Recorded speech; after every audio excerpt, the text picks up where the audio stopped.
No, I'm just greasing up the tractor. I don't have to do it very often. It's kind of, use it for 4 or 5 hours and then grease it up a little bit. It's kind of like handling a lobbyist. You got to grease them every so often. What do the Democrats and the Republicans have in common? Well, that's a question you don't hear much. I guess I would say misplaced altruism. It's kind of a mouthful, but I think they both genuinely believe that they're doing the right thing. I think they believe they're doing the right thing for America, and they both have the best possible idea. The problem is that neither one of them is dealing with a republic any longer. They're both dealing with democracies. And as de Tocqueville said, as soon as we act like a democracy, we will discover that we can vote the public wheel. We'll become Santa Claus state instead of a republic. So on one side of the issue, in the case of the Republicans, they believe that the spontaneous order of life occurred due to religion, and that all the good behaviors of man are due to a set of standards set forward by a religious belief system. So that's kind of altruism on quaaludes. In the case of the Democrats, they believe in the intellectual elite. They think that man can't make a decision for himself because he's not capable of doing so. And they think, much like the religionists, that the belief systems came from a set of intellectuals who sat down and figured the whole thing out. So they object to the idea that there is a God or a higher order. The higher order, constructive rationalists, after the church fell apart in the Reformation, believed that all the great things that man had invented, he invented. In fact, he knew them before he invented them. Kind of a strange idea.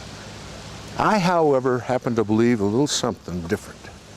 Just imagine that you're walking across the savannah and there's another tribe.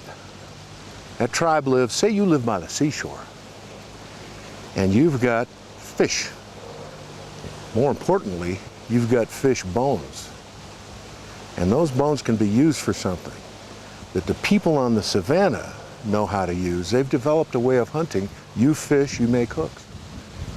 And here you are in need of what the other person has. All of a sudden you have a little thing, specialization. Now the problem is you've got to get along with that other group because you're very suspicious of one another. So you start figuring out a way to trade things with them and come back with your head attached to your body. No mean feat, because you don't trust each other.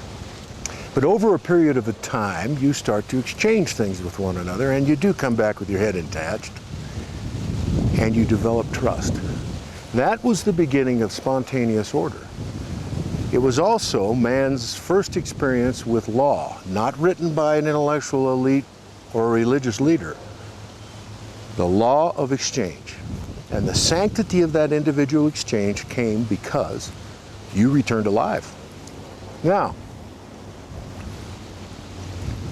what in the world would you need a third party for? Well, the third party, the intellectual elite in your tribe or the future high priest, discovers that he understands what just happened. Everybody else is just doing it.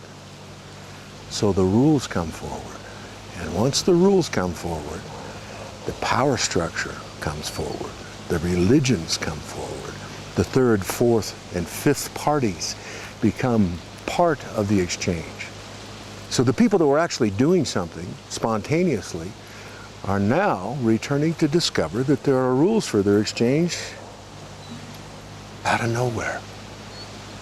Voila, civilization. We have specialization from another tribe, you start to exchange, and now we have intellectual elites writing the laws and claiming, by the way, that they created them. Welcome to civilization.